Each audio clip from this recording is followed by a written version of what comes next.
Question 3. Hold on. According to some people, the meditation which is mentioned in the Tipitaka is Samatha Bhāvanā. Achieve the jhana, then switching to Vipassanā Bhāvanā.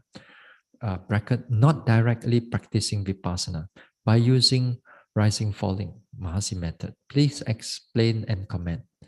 According to some people, the meditation which is mentioned in the Tipitaka is Samatha Bhāvanā. Achieve the jhana, then switching to Vipassanā Bhāvanā, and not directly practicing Vipassana by using rising falling Mahāsī method. Now, this type of questions, occasionally these things will pop up once in a while, you see, in the Tipitaka, there are many factors why samatha is being used, being taught, and also there are also vipassana are directly being taught also, direct vipassana also being taught also. Well, it depends on who is the one is reading it. Sometimes the one is reading it, sometimes again when their mind is a bit more biased, then you will always look out for the one that starts with samatha meditation. Then if you are practicing vipassana, then you also are able to pick out also, there are some suttas also, the Buddha also directly starts to noting sensations and all that. The Buddha then perhaps then call it vipassana, but sometimes they directly noting what is going on, but it's already vipassana. There are argument about why these things happening, but I said I don't want to fall into this type of argument. And again here, during the Buddha's time also, we have to see who are the audience that the Buddha is speaking to, right? Now the Buddha's, usually a lot of the Buddha's audience are monks and nuns.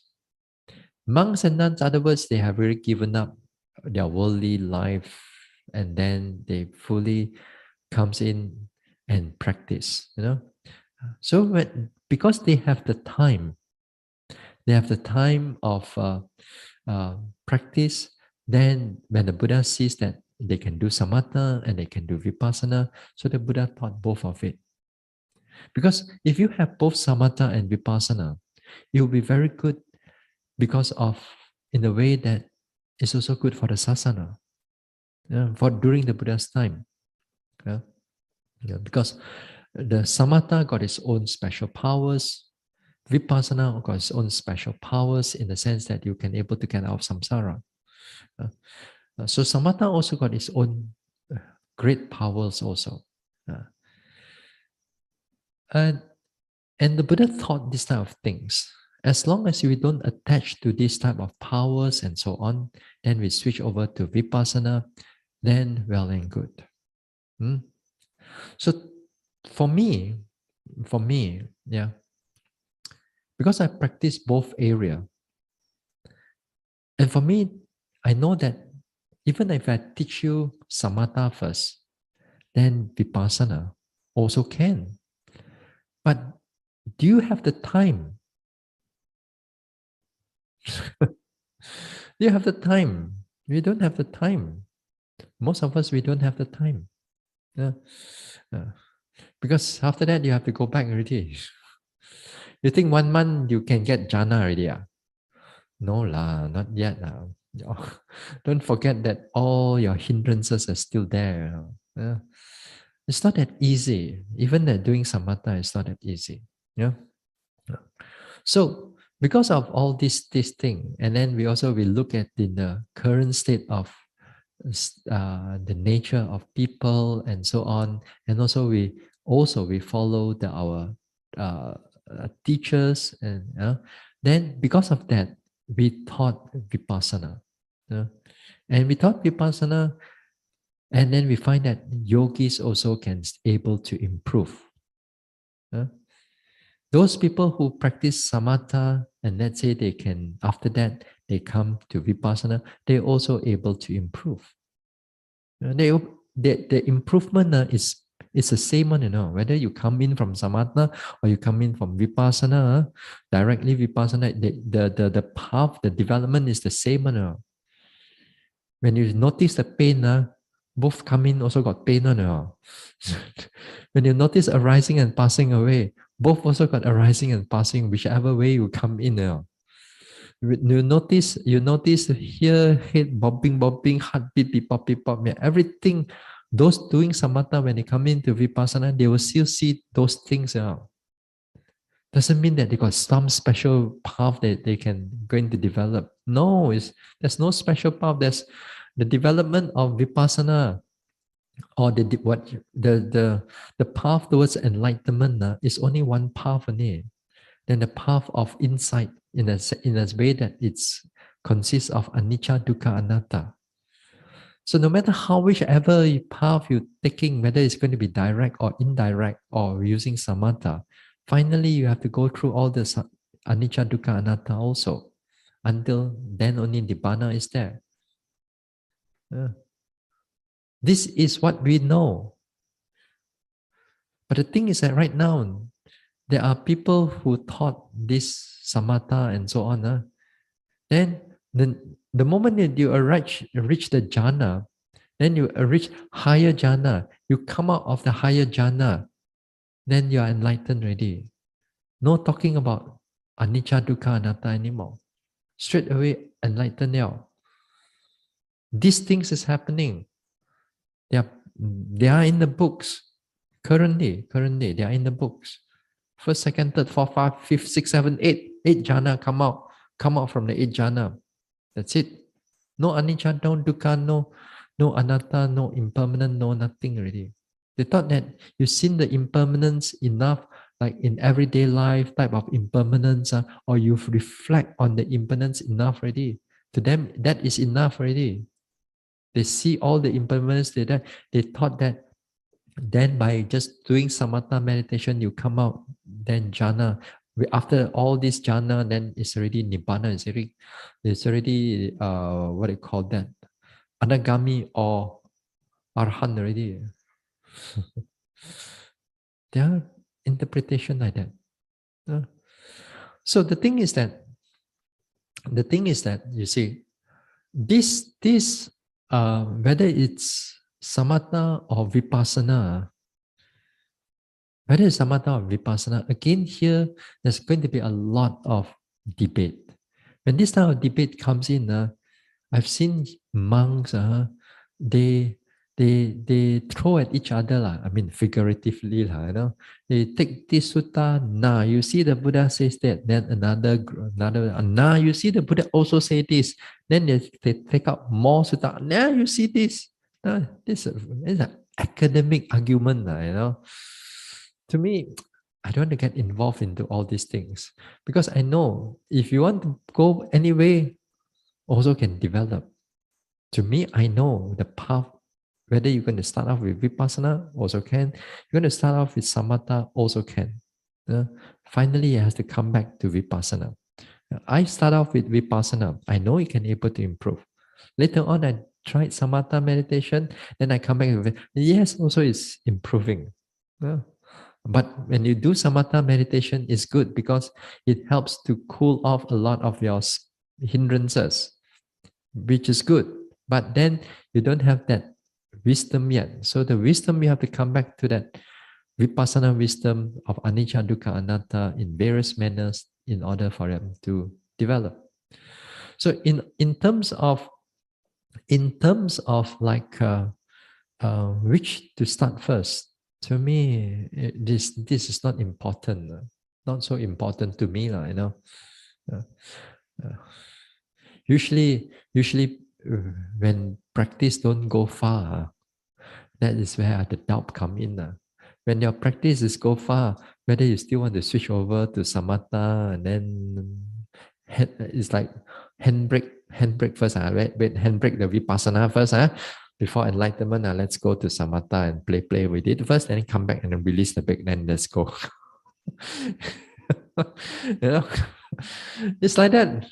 Yeah, it's like that. Yeah, when it's go maybe a bit more smoother because maybe, but doesn't mean faster, Does not mean faster. It's smoother because less hindrances, less sleepiness, less a lot of thinking due to the development of samatha. But the wisdom factor that you still notice what is going on, that depend on the yogi. Because some yogis in the Vipassanā, they can develop very fast, enlightenment is already there. Some people thought that, oh, must do samatha first, so they do for years and years and years. Then by the time they want to do Vipassana, it's a bit slow. Again, here, each individual. So to me, the way I look at Tipitaka, or the way that how I've seen from the suttas and all that thing, to me, the Buddha teach both sides. More popular is like usually more popular in the suttas, but the Buddha taught from Samatha with this one. But because of that, some people thought that, oh, you must start off with Samatha, then Vipassana. But again, here, you forget that who is the audience the Buddha is talking to. So the Buddha's audience is usually monks or nuns. They have more time, so they can do more things.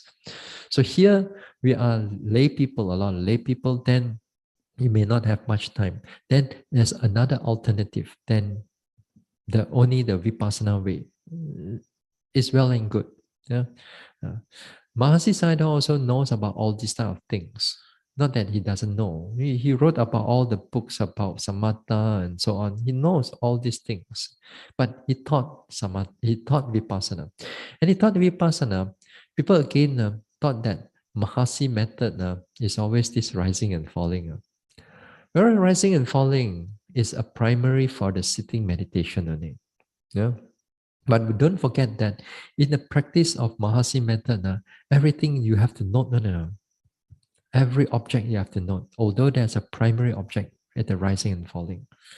Now, I mentioned also in the past, last week or the week before that, as I said that usually I don't go into to explain so many things about why must start off with rising and falling.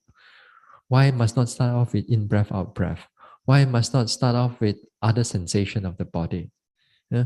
Because if you really can do, let's say you can do this Vipassana in many ways, your wisdom is sharp enough, let's say.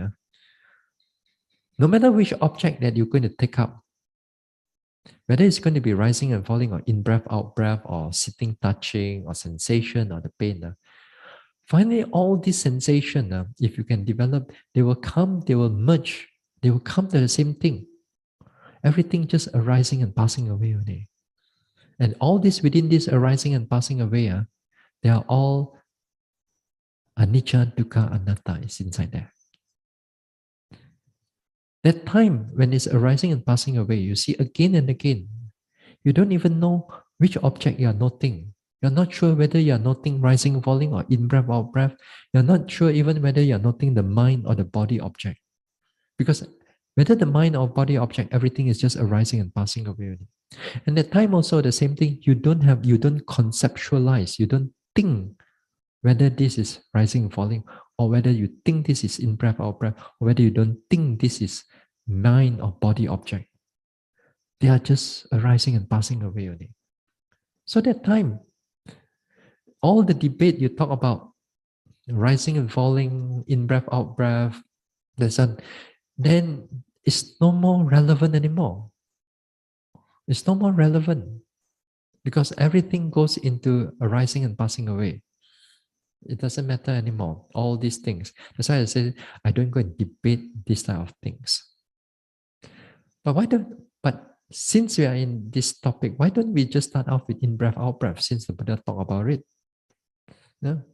Now, here, as I said, the Mahāsī taught for a primary object, we use rising and falling. For primary object. But don't think that just because you take rising and falling, there will be improvement. If you don't do your walking meditation properly, then nothing much also.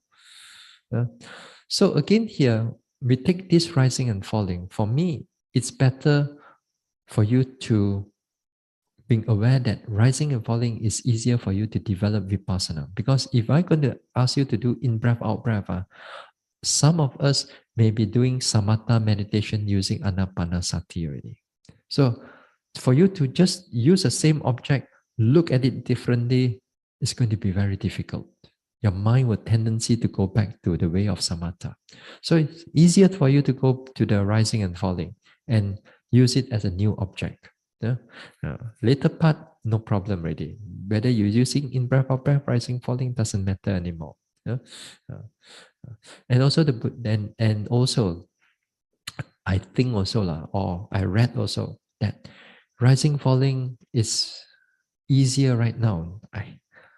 I'm not sure whether it's right or not. It says it's easier right now for most people to develop on the nature of the body or the mindfulness.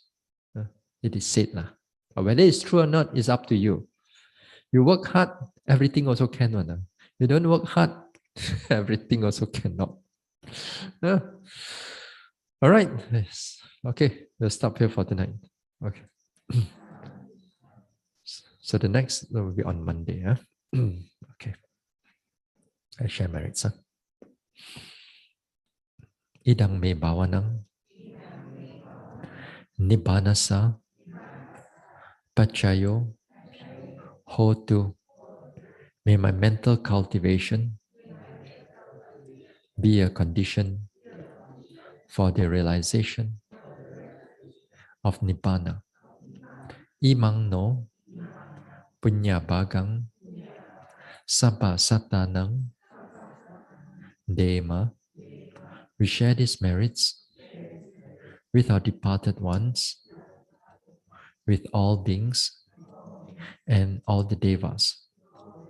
Sape satta sukhi hontu anumodantu.